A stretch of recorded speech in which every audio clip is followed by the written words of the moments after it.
Di dunia yang aktif dan dinamis ini, tentu kita sering mengalami nyeri punggung atau nyeri pinggang atau nyeri tulang belakang ya. Jangan khawatir, karena ada beberapa tips yang bisa kita lakukan. Jika rekan-rekan sekalian mengalami nyeri punggung, usahakan pertama kali istirahatlah. Jangan dipaksakan untuk melakukan aktivitas yang berlebihan. Istirahat akan membantu meredakan rasa nyeri, mengurangi peradangan, dan membantu penyembuhan lebih cepat. Kemudian jika diperlukan kita bisa melakukan kompres. Kompres yang dianjurkan adalah dengan menggunakan es atau air dingin. Selama 15 sampai dengan 20 menit pertama fungsinya sekali lagi untuk mengurangi peradangan atau inflamasi. Jika rasa nyeri sudah berkurang, maka bisa kita lanjutkan dengan kompres menggunakan air hangat atau relaksasi untuk merilekskan otot-otot dan ketegangan yang terjadi setelahnya. Kemudian jika memang diperlukan, maka kita bisa mengambil beberapa pengobatan. Kita bisa meminum beberapa obat penghilang rasa sakit yang mudah sekali kita temui di pasaran. Jadi apapun yang penting aman dan tidak berlebihan. Setelah rasa nyeri tersebut mereda, maka tentu saja harus di-maintain atau dipertahankan dengan aktivitas fisik yang kita lakukan ringan sehari-hari. Jangan berolahraga secara berlebihan, paling tidak kita membantu untuk meningkatkan kekuatan dan massa otot untuk menopang aktivitas dan kegiatan kita sehari-hari. Ada beberapa hal yang juga harus diperhatikan. Untuk pertama, sebaiknya kita memang tidak duduk atau berdiri dalam jangka waktu yang berlebihan. Disarankan setiap 30 sampai dengan 45 menit kita duduk, maka kita mengambil break time untuk melakukan relaksasi, stretching, atau mungkin berjalan sedikit, kemudian baru kita kembali untuk bekerja dan duduk kembali.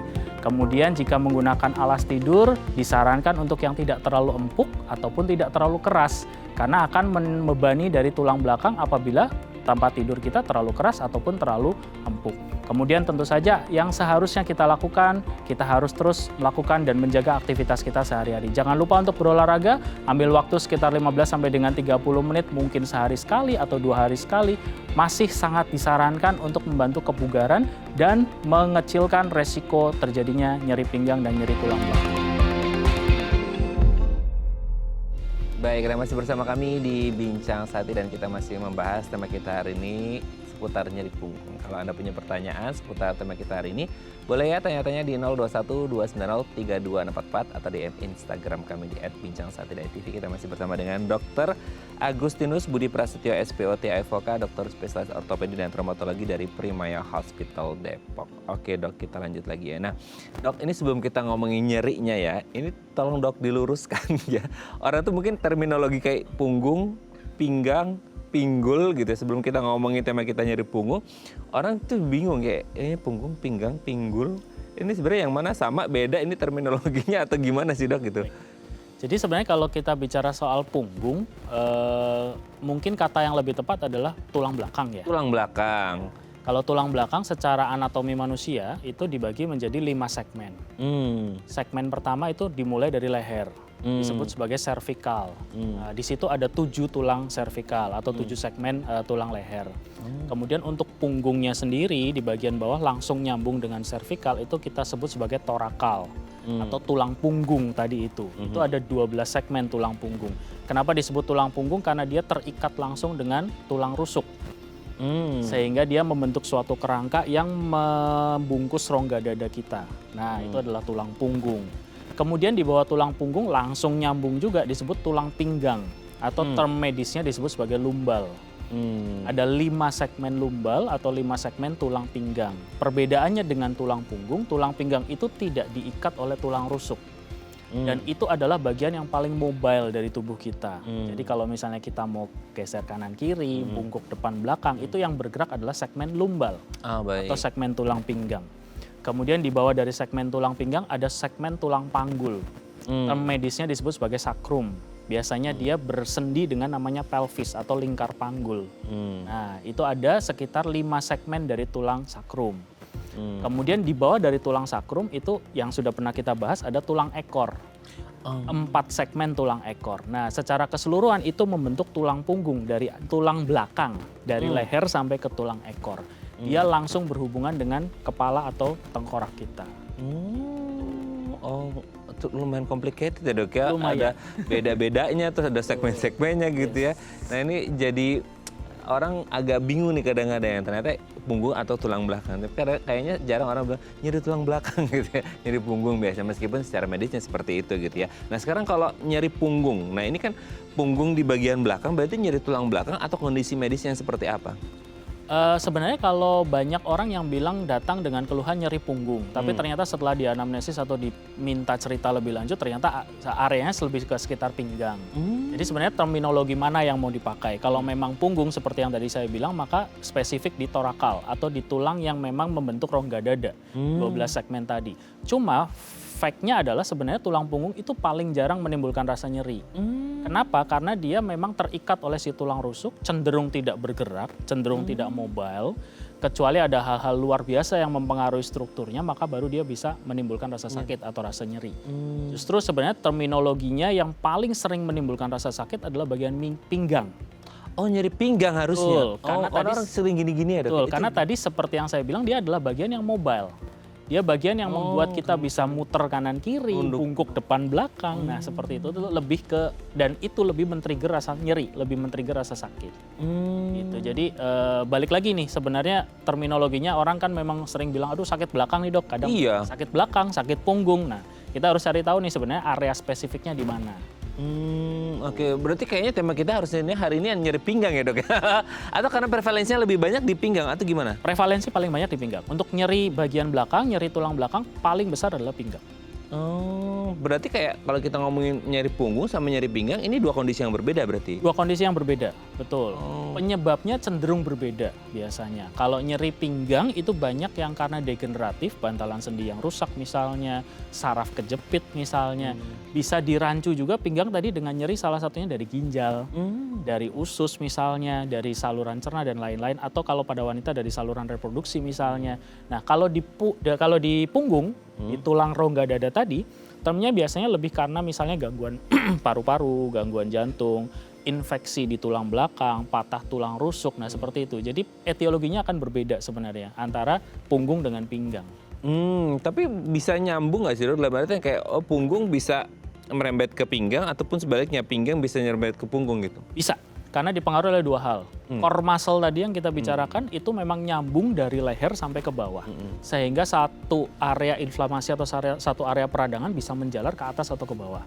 Kemudian yang kedua, jangan lupa bahwa di tulang belakang kita nempel satu organ yang penting sekali, saraf tulang belakang. Oh iya. Saraf tulang belakang itu nyambung otomatis langsung dari otak sampai ke bagian pinggang atau sampai ke bagian tulang ekor lah kita bilang. Nah sehingga ada satu masalah di satu segmen tulang belakang, dia bisa menjalar ke mana-mana. Tadi kan satu kata kunci yang sudah saya bilang untuk saraf adalah nyeri menjalar. Radiculating pain itu adalah sesuatu yang spesifik untuk saraf.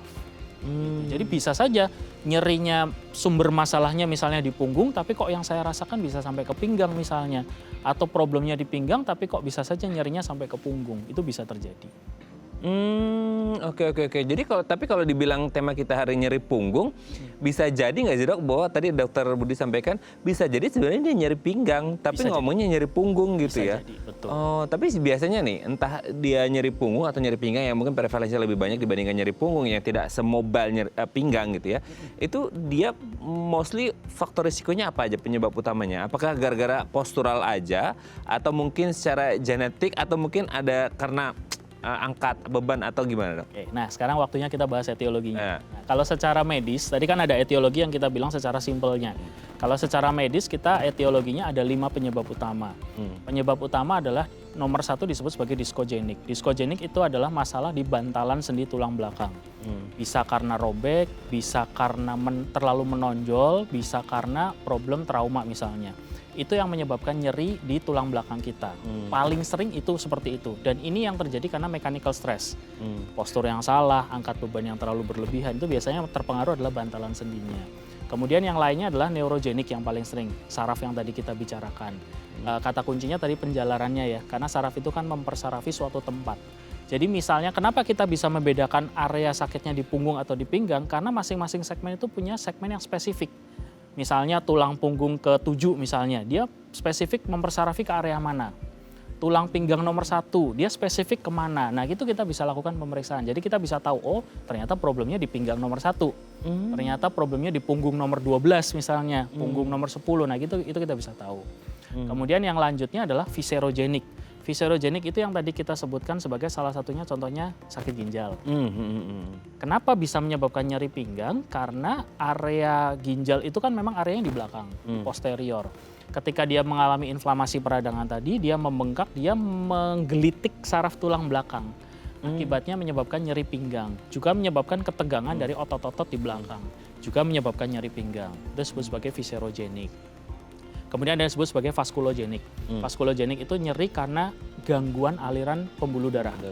Nah, aliran pembuluh darahnya itu juga mengakibatkan inflamasi atau peradangan pada saraf tulang belakang. Efeknya nyeri tulang belakang lagi. Kemudian yang selanjutnya terakhir adalah psikogenik. Jadi jangan salah, ada memang nyeri pinggang atau nyeri belakang atau nyeri punggung yang disebabkan karena faktor psikis. Oh, psikis dok? Betul. Kok bisa dok? Jadi stress factor stress hormon yang dirilis karena masalah psikiatrik tadi itu juga bisa menimbulkan iritasi atau inflamasi pada saraf tulang belakang, menyebabkan nyeri pada area pinggang. Dan juga psikiatrik problem ini biasanya akan melipat gandakan nyeri yang sebenarnya sudah terjadi. Misalnya karena saraf kejepit ditambah faktor psikiatrik, dia akan melipat gandakan. Sehingga pada beberapa kasus kita juga butuh pertolongan dari psikiatris untuk mengurangi dari intensitas nyeri tersebut. Wah, gitu. Mana sekarang banyak yang suka healing dok gara-gara stres katanya ya. Ya jadi di luar mechanical stress ada 5 etiologi utama. Psychological stress juga pengaruh ya? Salah satunya, betul. Oh wow, jadi jangan suka stres-stres lah ya, healing-healing bentar lah ya. Tapi healingnya jangan pakai peleton, nanti pulang tambah stres. Tambah stres lagi. Kita lanjut lagi di Siap. dok ya.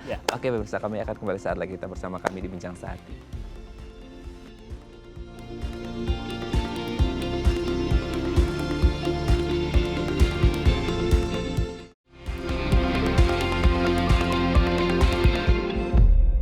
Baik, karena masih bersama kami di Bincang Sehati dan kita masih membahas sama kita hari ini seputar nyeri punggung yang dimana prevalensi ternyata nyeri pinggang. Mungkin ini satu terminologi yang lumayan ketukar di masyarakat kita. Sebenarnya nyerinya pinggang, tapi karena di belakang mungkin pikirnya punggung juga ya. Mungkin ada sedikit keterkaitan. Nah kalau Anda punya pertanyaan seputar tema kita hari ini boleh ya.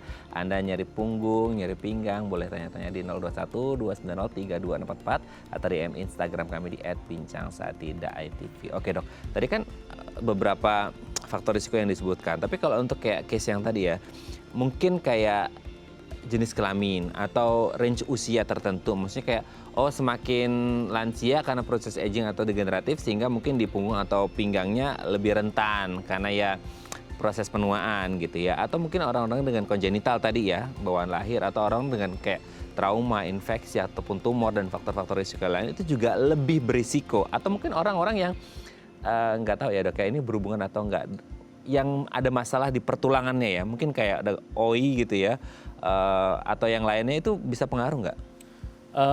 Tadi yang kita bilang ya, untuk etiologi pertama yang sudah kita bahas. Jadi kalau misalnya seperti OI yang sudah disebutkan itu masuknya ke lebih ke arah kongenital. Kongenital, oke. Lebih ke arah sana. Jadi dia bawaan lahir. OI sendiri itu adalah gangguan perkembangan atau kepadatan dari tulang.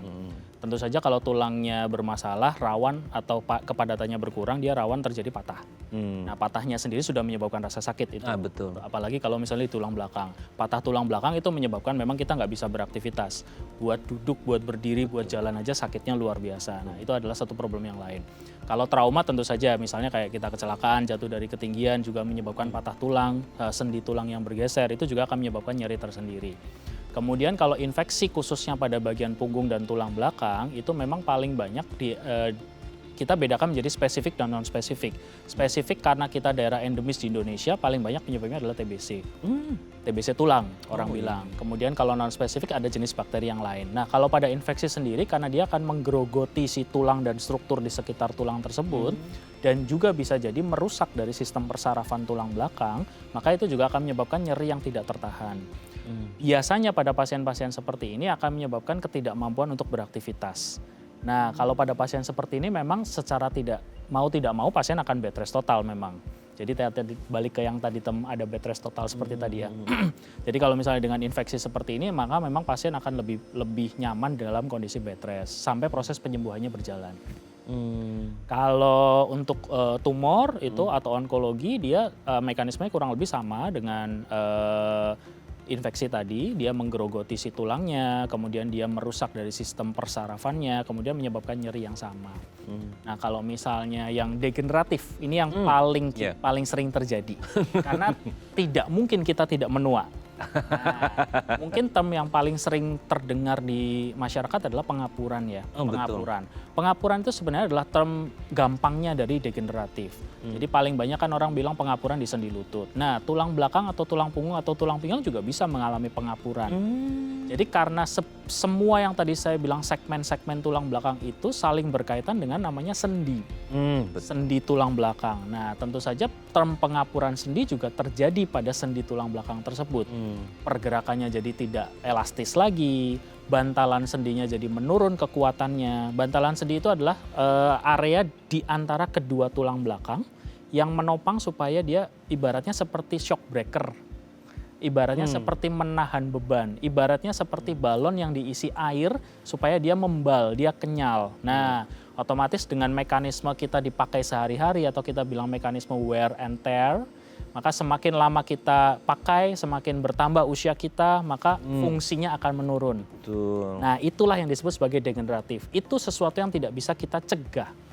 Karena memang kan kita pasti menua, sehingga paling banyak memang proses nyerinya karena degeneratif tadi. Gitu ya. Jadi ya dikasih umur panjang sama Tuhan ya sebenarnya syukur ya, it's a gift. Tapi memang harus bener hati-hati ya, masalah degeneratif ini satu faktor risiko yang nggak bisa dimodifikasi ya dok. Dimodifikasi bisa sebenarnya. Gimana dok? Yang dimodifikasi adalah bagaimana kita prepare untuk proses itu. Oh preventif ya dok ya? Yes, betul Dari sekali. awas dari muda, jadi jangan nunggu olahraga setelah pensiun ya. Oke dok, sebelum lanjut ini ada penelpon, kita sapa lebih dahulu ya. Halo, selamat pagi, dengan siapa di mana? Halo, selamat pagi. Dengan saya Yuli dari Tangerang. Ibu Yuli di Tangerang. Ya pagi Bu. Mau tanya apa ke Dokter Budi? Monggo, silakan Bu. Dokter Budi, saya mau nanya, saya memiliki urat yang tegang di daerah belikat. Apakah bisa dirilis dok dan bagaimana caranya? Terima kasih dokter.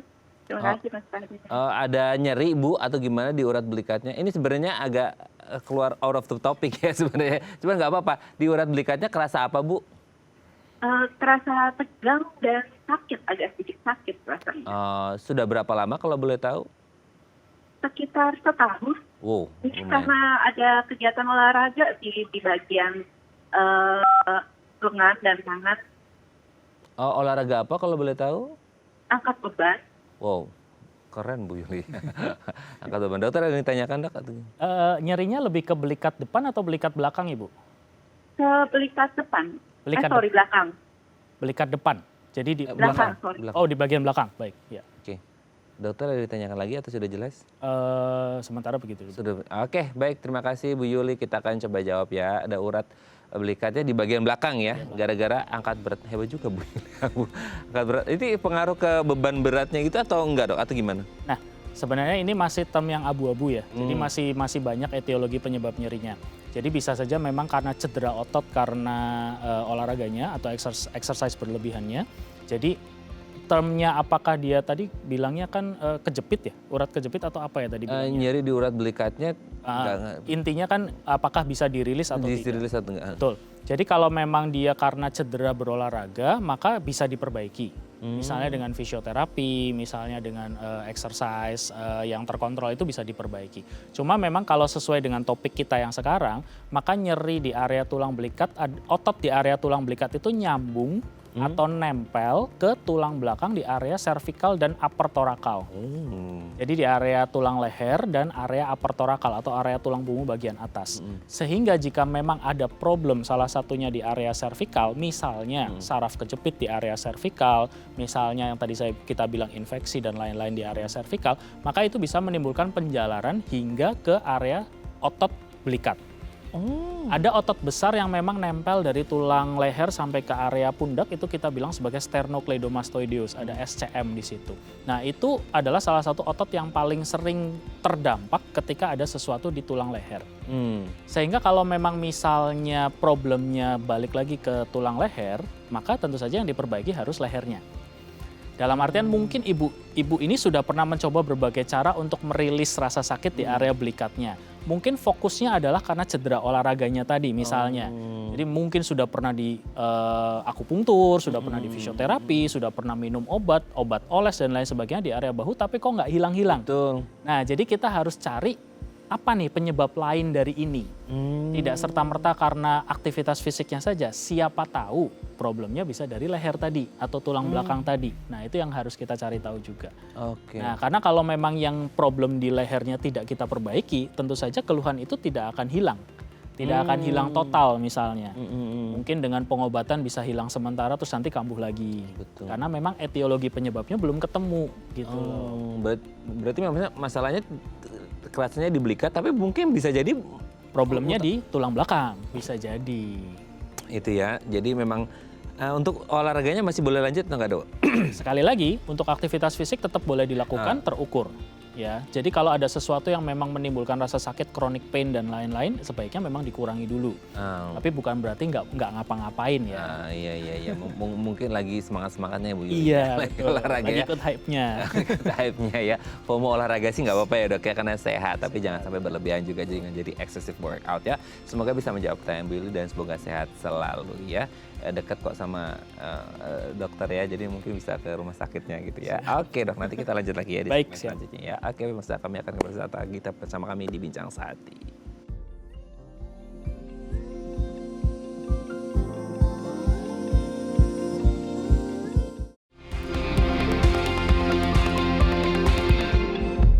Baik, karena masih bersama kami di Bincang Sehati dan kita masih membahas sama kita hari ini seputar nyeri punggung bin nyeri pinggang ya. Nah, kalau Anda punya pertanyaan seputar tema kita hari ini boleh ya tanya-tanya di 021 290 3244 atau DM Instagram kami di @bincang-sehati.tv. Kita masih bersama dengan Dr. Agustinus Budi Prasetyo SPOT AFOK, dokter spesialis ortopedi dan traumatologi dari Primaya Hospital Depok. Oke, Dok, ini yang mungkin relate sama orang-orang kantoran. Nah, masalah postural nih, Dok.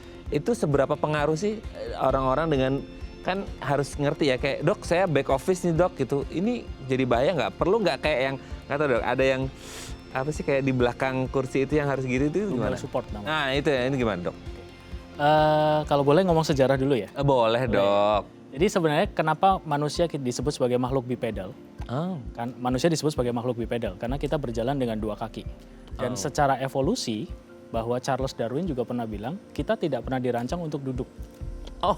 Kita dirancang untuk berjalan dan berlari. Sesuai teori evolusinya ya. Betul, secara evolusi. Kenapa? Karena ketika kita kita tadi ngomongin masalah kantoran. Kantoran kan artinya banyak duduk toh. Yes. Atau sebenarnya profesi lain yang lebih beresiko adalah driver. Pasti duduk terus. Betul. Ya, itu adalah salah satu memang profesi-profesi yang beresiko untuk terjadinya nyeri pinggang dan punggung. Berkaitan dengan teori evolusi tadi, kenapa kita tidak dirancang seperti itu? Karena ketika kita duduk, maka yang paling menerima beban utama adalah bantalan sendi di tulang belakang kita.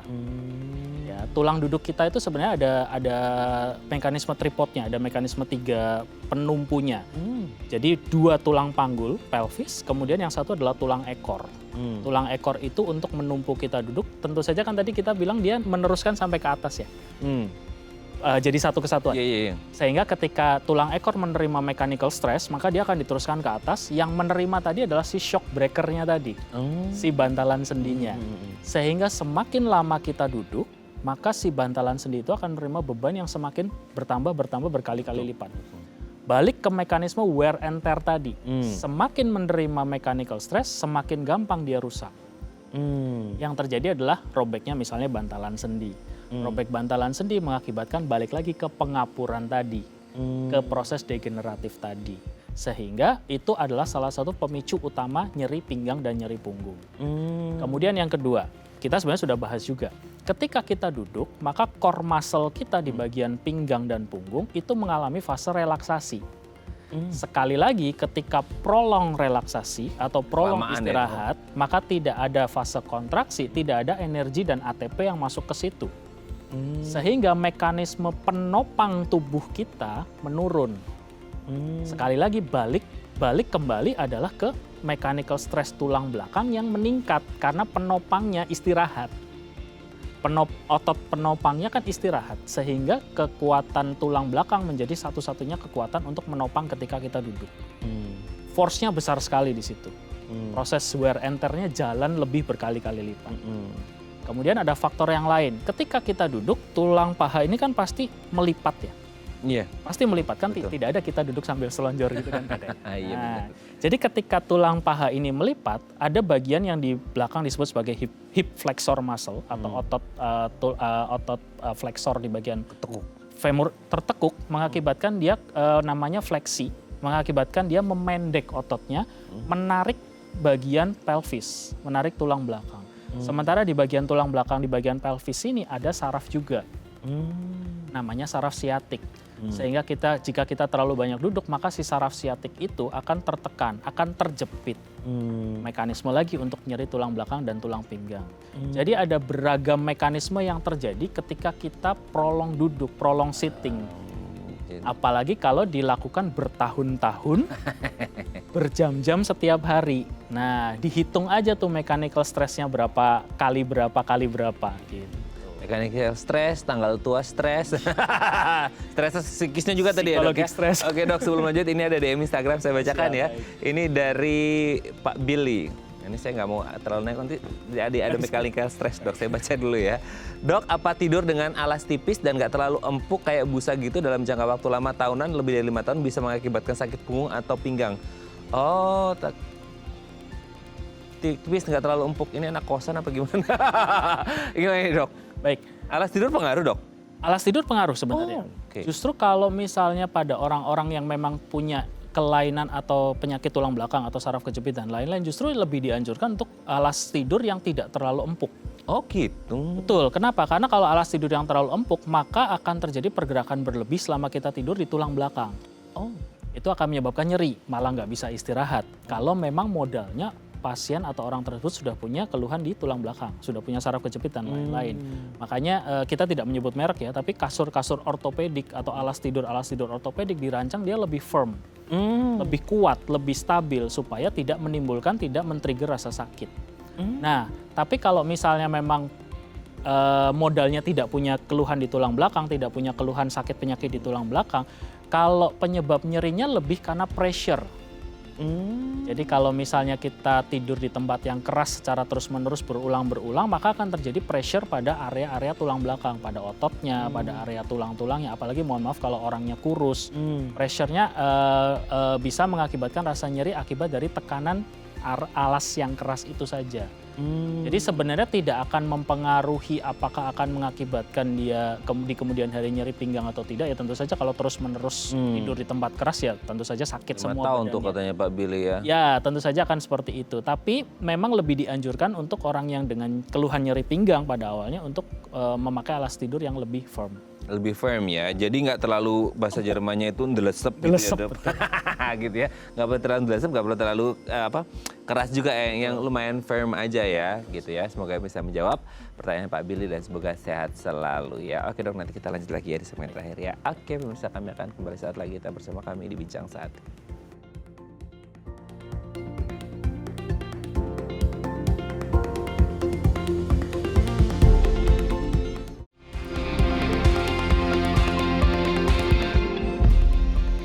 Baik, karena masih bersama kami di Bincang Sate dan kita masih membahas tema kita hari ini seputar nyeri punggung alias nyeri pinggang gitu ya. Kita masih bersama dengan Dr. Agustinus Budi Prasetyo SPOT AFOK, dokter spesialis ortopedi dan traumatologi dari Primaya Hospital Depok. Oke dok, orang kalau datang ke dokter gitu ya, terus kemudian kayak ada nyeri, tadi kan dokter bilang kayak ini nyeri punggung, nyeri pinggang dan lain sebagainya. Itu biasanya untuk penegakan diagnosis setelah anamnesis, biasanya ada pemeriksaan entah lanjutan atau gimana dok? Setelah anamnesis atau history taking ya kita bilang ya, kita lanjut tentu saja ke pemeriksaan fisik. Seperti yang tadi kita mau menyingkirkan sebenarnya ini etiologinya masuk ke yang mana. Iya betul. Nah, apakah masuk ke memang masalahnya di tulang belakangnya, apakah masalahnya di sarafnya, apakah masalahnya sebenarnya tidak berkaitan dengan tulang belakang sama sekali. Jadi bisa dengan pemeriksaan-pemeriksaan spesifik tadi. Nah, tentu saja setelah pemeriksaan fisik tadi kita lebih mengarah ke satu diagnosis, dilanjutkan dengan pemeriksaan penunjang. Pemeriksaan penunjang bisa dengan misalnya foto ronsen, bisa dengan ultrasound, bisa dengan CT scan atau MRI. Seperti itu. Itu hanya untuk penegakan diagnosis saja. Treatmentnya tentu saja balik ke penyebabnya apa. Jadi setelah diagnosisnya tegak baru kita treatment. Oke. Berarti tindakan atau pengobatannya itu disesuaikan dengan apa penyebabnya gitu ya dok ya. Oke, kita bahas penyebab yang lain. Tapi kalau penyebabnya kayak kongenital agak susah nggak sih dok? Karena itu udah born that kayak terlahir seperti itu atau gimana? Betul. Congenital condition kalau misalnya kita semakin cepat tahu, misalnya dari usia yang semakin dini, maka kita bisa memanipulasi. Kita bisa memprevensi juga untuk kedepannya timbul masalah-masalah yang lain. Nah, yang jadi problem adalah kalau memang congenitalnya baru kita tahu pada usia dewasa. Salah satu yang paling sering terjadi misalnya kita ambil contoh aja skoliosis atau tulang belakang yang bengkok. Itu adalah salah satu penyebab chronic pain atau nyeri kronis pada tulang belakang. Yang sebenarnya itu sudah bisa dideteksi atau dilihat dari usia muda, dari anak-anak, dari remaja, dan ketika kita tahu di usia seperti itu, maka kita bisa memanipulasinya. Misalnya dengan pemakaian bracing, misalnya dengan fisioterapi, supaya paling tidak kita ya sedikit mengurangi lah sudutnya, menambah kekuatan ototnya dan lain sebagainya. Problemnya kalau misalnya congenital baru kita tahu di usia-usia kayak 20-30 tahun, usia pertumbuhan sudah selesai. Nah, memang mungkin dibutuhkan effort lebih untuk bisa memperbaiki. Salah satunya mungkin butuh dengan surgery atau operasi, salah satunya. Jadi ya congenital tetap bisa diatasi kok.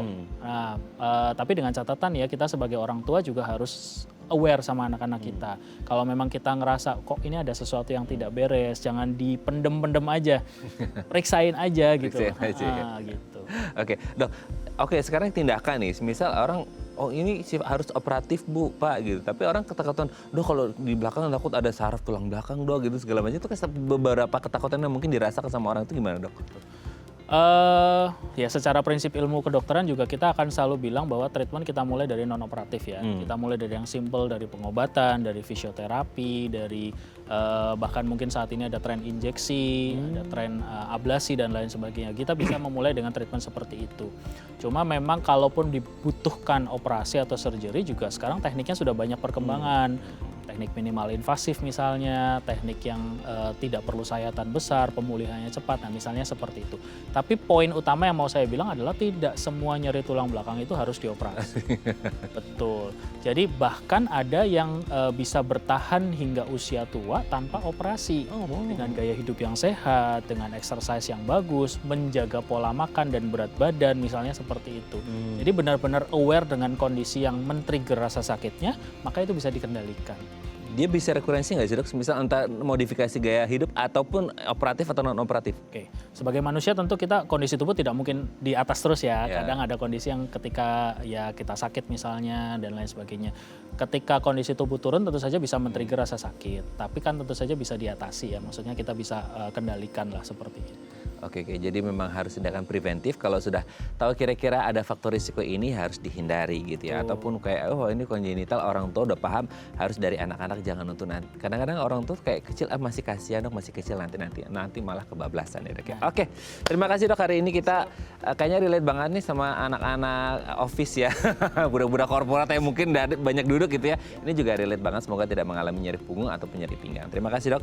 Saya terus salam untuk keluarga di rumah dan teman-teman di Primaya Hospital Depok. Oke, pemirsa, itu tadi perbincangan kita hari ini dengan Dr. Budi. Semoga bermanfaat ya, dan jangan lupa untuk terus menyaksikan konten-konten inspiratif kami di platform The Eye Plus. Saya Raden Matria Semit, sampai jumpa dan selamat kembali beraktivitas di hari Selasa yang indah ini. Ingat, jaga postur Anda, jangan olahraga berlebihan, sesuai dengan kapasitas supaya tidak mengalami nyeri punggung ataupun nyeri pinggang. Jadi sekarang udah ngerti ya bedanya antara nyeri punggung sama nyeri pinggang. Sampai jumpa, sehat selalu.